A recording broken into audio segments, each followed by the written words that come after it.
Okay, guys, so we're going to do a little update video here, the Ascent stuff. So I've been outside freezing my tail off all morning, just about. Trying to get as much as the testing as I could with this truck.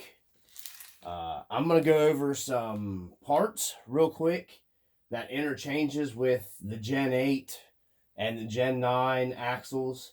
I'm sure there's other videos of people that's already done this. I have switched out. These are the Hyrax tires because I got these off of a guy, and I had them on here trying them out. I like these, and then I really like the Proline BF Goodrich, the crawlers on here as well. But actually, I kind of like the crawlers a little better. I think they fare better in like the muddy stuff than the Hyrax does here for me. So let's get into this thing. You can see I'm still running the bed. So I've changed the setup of this truck a little bit and learned some few things along the way. Some stuff to change it. So let's get the body off. And another reason why I chose these Hyrax too is because these Trills are a higher mass wheel. They're a little heavier, so I decided to keep them for now because I like Trill anyways. So I'm going to go get my battery out of here. So this is what we're running. I'm still waiting on my side mount batteries, my LiPos, my 3S. I got two of them. This is the setup that we have in here now. This is the Fusion SE 1800, and then I'm going to post a little running video on a pretty difficult rock section that I've built up here over by the neighbors that hopefully they don't say anything. I moved some of the rocks around to make like a little rock course to actually test this thing on, so I don't got to go very far. And this thing would not do it at all in stock trim, and it would not do that. It would not make that climb without the brass setup that I have on the front. And I'm not a huge fan of running brass everywhere. Brass is really nice to counteract if you've got a lot of scale stuff and it's super top heavy.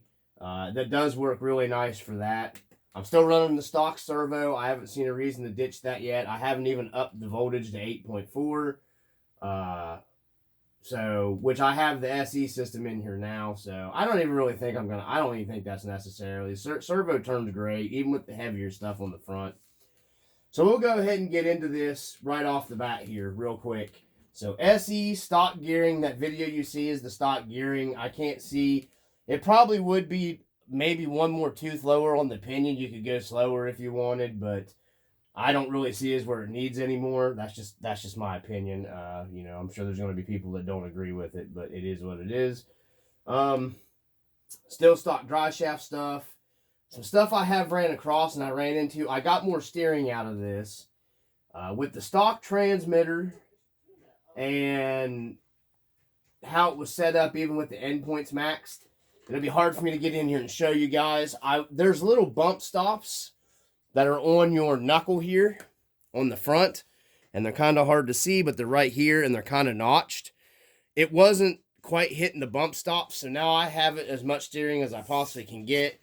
There's my steering right there. It does push against the bump stops. It's got great, I've got a little better steering. If you want more steering, you can come in here with a Dremel or however you hobby knife, whatever. You could trim these bump stops back a little bit because there's plenty of meat here up to the little your joint here, your ball hitting for your end link here, your rod end. You could trim that up to get even more steering. You can get just a little bit more. I can't really see where it really needs that much more steering, but if you want that, then you're gonna have to do something with your steering rod. If you do that, you're gonna have to come out here with. I actually have one here that would work. That would get it away from my diff because it's into the diff right there, right against them bump stops, and this thing rubs the diff. So. I've really been testing this servo out, and it's held up pretty well. I've got some time on this thing now.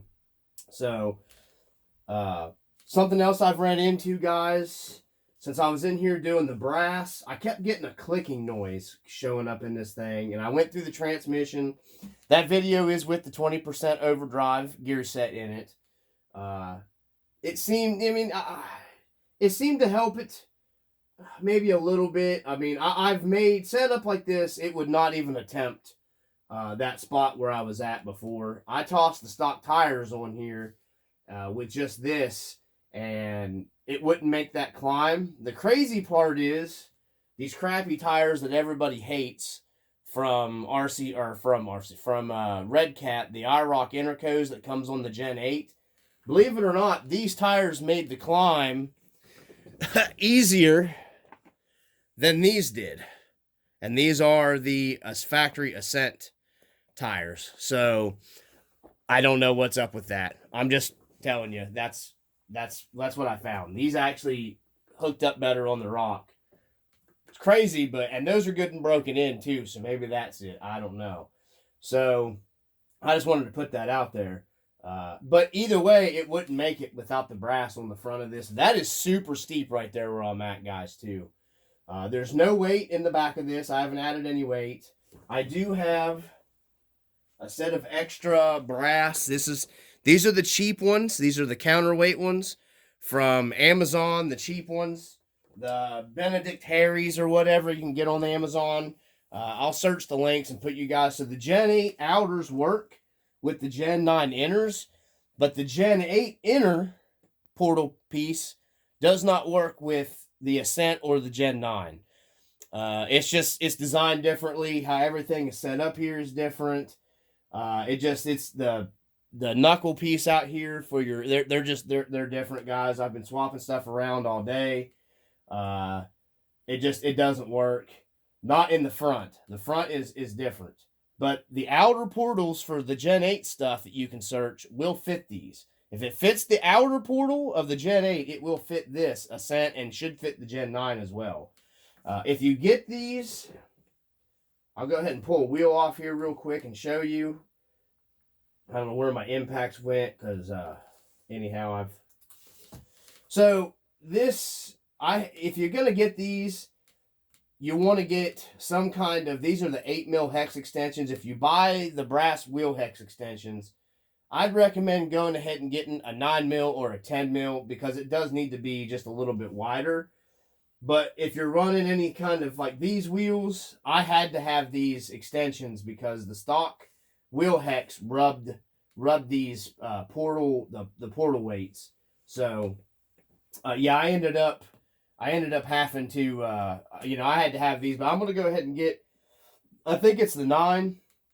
I think, or either the 9 or the 10, because there's still plenty of axle out here for your wheel nut to get a hold of. So like I said, these are the Gen 8 brass in the front. I'm not going to run anything in the back right now because it's set up working great. This was cold tires. I got good squish. They don't fold over on me going downhill on an ascent with the weight a descent with the weight down on it. So I'll wait and see when I get my batteries moved up here. And then I'll run all the same tests again with this same setup. And then, like I said, I have those others, but I don't want to add too much more because remember the weight you add, you have to drag up over as well. So most of the time you're going to be climbing. And this thing's plenty stable now, set up how it is. You have to really not be paying attention to roll it over. So, if I have to, I'll get some kind of brass, maybe diff cover to put in the back, something that's not real heavy, or maybe the brass back here outers that aren't the counterweighted ones if I have to. I don't think I'm going to have a problem, honestly. I kind of like how it's set up. I'm still running the stock shocks. It could use a little lighter, I think, springs in the front. Probably. I mean, I'm pretty happy with it. Hopefully, I'll get out this weekend with a friend. We're going to do some testing. He has a proper comp truck. I hope my batteries are here by then. That way I can I can half cab it. I don't really see that little Lexan weight in the back causing me that many issues. But if you guys are looking, like I said, we do have the brass. The Gen 8 stuff will fit it. The Gen 8 diff covers will fit it. Something else I've ran into, I've really noticed running this thing, the link mounts right here do dig in. Guys are correct. They do dig in here. I see guys flipping these around. And then I think he says that changed. Some of the guys said it changed the drive shaft angles. So you got to do some stuff here to change that back around to get your drive shaft. I'm not worried about it.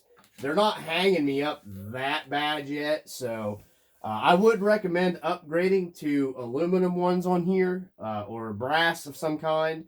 these are a break point. I have seen guys been break. So what I was saying here, what I was saying was the only other upgrade I might get to this would be like the Trio axle housings for it that are aluminum later. I don't think they're stupid heavy, the axle housings from Trio, but I'm thinking about I may go ahead and get those for this.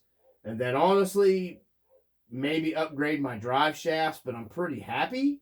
My thing is, if it ain't broke, don't fix it. But I know people make fun of that, but that's just how I feel. The drive shafts are holding up really well. I still haven't seen very many people running in having to shim this, so I'm wondering if this might not have been my problem, just my truck, something about it. I don't know. But it really freed that drive line up and made it so much smoother. While you're in there, check your in here. While I was saying, when you're doing if you're doing brass, or if you just get in there, I had that clicking sound, and it was one of my screws was backing out for my locker. So I went back through and tightened everything down and Loctited everything while I was in there, and we went ahead and re-greased everything. Just, the cheap red and tacky Lucas grease. It's all I've ever used. If you're using a truck like this, you're going to be in it probably a lot anyways. The red and tacky is going to suffice to get you by. I did go in here. I managed to get the transmission a little quieter. You might hear that on that video. I ended up taking, I have some grease here that's actually designed for plastic gears, and it doesn't sling off. It's pretty heavy. It quieted this transmission down quite a bit. Plus, it's also waterproof. I don't even know where there's no label. It's a little tube of stuff you just squeeze out, and it's in a white tube. My brother got it for me. It's for like industrial stuff, but it's for plastics, and it is waterproof. So I did put that in the transmission. I don't know what to tell you it is, because I don't know what it is. There's no label, like I said. It came with a little on the box, and it came with a little thing that came with it that is long gone because I've had it forever. But it's made specific for plastic and nylon, any kind of plastic gear stuff. So I went ahead and lubed that up. I think Redcat's going to offer steel gears for these. I am going to do the steel gears when they offer it to have them. I'm going to keep the 20% overdrive. I just really like this truck. It really performs fantastic, guys. I haven't messed with my shocks. I do need to move my shock back here, I see now. I did move this one in, but I got to move this one back out. I was dorking around with them.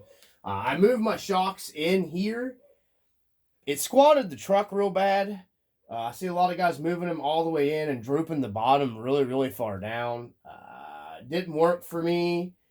Now I'm just going to, it just didn't work for me. I think I'm about to unscrew my stand top here. So let me screw this back in. Am I going the right way? I might be going the wrong way. I don't know. Go back down. I don't want to flop off here on my table. There we go. Yeah. So, anywho, that's where we're at, guys, with the Redcat. And I just thought I'd do a little update video for you and get it posted up if I can. Hopefully get some good run this weekend. I haven't really been feeling that good. So, today was the first day I felt more like myself. So, I did switch out to the Fly Sky GT5 over on this one. And, got my one-handed stuff there on there. So, I swapped over to all that stuff. I'm hoping my batteries are in and I can finish out the testing before we go. I'm going to go ahead and take the rear brass with me in case we get out there, because it's a big rock area. And I'm going to get some good video footage for the channel if I can. I think I got my son talked into going with me. Going to be, if I don't need the brass for the rear of this, I'm going to be putting that on my daughter's Gen 8 because those Gen 8s really need the brass down. I got to pick up another one of these 1800 KVs for my dually because I robbed the SE out of it because, this is the truck I'm running right now. So, I am going to go ahead and pick up the SE for the dually though, because I love the weight savings. Everything's tidy. It's a really nice system. My buddy, he was saying about the FOC setup in these SEs real quick. I watched a bunch of videos. I do see where guys saying about the Pro system's better, and it has something to do with the amperage of the ESC that's built into these. The Pro handles the FOC better, like the speed match stuff. He's right. In the dual with a heavy truck, I didn't notice it as much either. So this truck was light. You know, this truck weighed like not quite 6 pounds. It weighed like 5 something.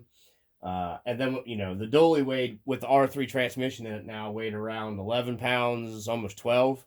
Actually, it was 12. It was 12, it was almost 13 pounds. I'm sorry, in the dually. Because the 2-speed on it, the dually was over 14 pounds. So I didn't notice the FOC issue, that throttle. It has a little bit of a surging to it. I didn't notice that as much in the dually, even on the single speed transmission. I didn't. So I did notice it in this though. So I turned it off. In that video, that is with the that option selected. So I just thought I'd do this video here for you guys. Hopefully some guys get some useful information. Like I said, Gen 8, I know your portal, your diff housing cover, your outer portal covers off the Gen 8 stuff fit. The inner portals are different. And then the front axle housing is completely different than the Gen 8. So I wouldn't swap Gen 8 stuff into this. This has way better steering than the Gen 8 does. You know, not hating because I have 2 Gen 8s here, great trucks. I'm just saying. I don't want somebody to watch this and, oh my God, he hates the Gen 8, because I don't. I have 3 of them. I'm sorry, I have 3 Gen 8s. The other one's tore apart. The shocks are getting ready to go off it onto my daughter's, because I have modified shocks on that where I did the pin spring mod. And that performs way, way, way, way better than just the stock Gen 8 shocks. And it's not even the Gen 8 shocks that are bad, because the stock Gen 8 shocks are pretty good. It's just how everything's mounted with the body roll and stuff. That pin spring mod brings it back down on the Gen 8. So it'll actually pull your body back down to you. I like how that was set up with that. So I'm not getting into that totally on this video. So I just wanted to share what I found with this truck, guys, as you know, with everybody, because that's what, you know, RC is about. Hit that like and subscribe if you can. As always, from the RC Dungeon, peace.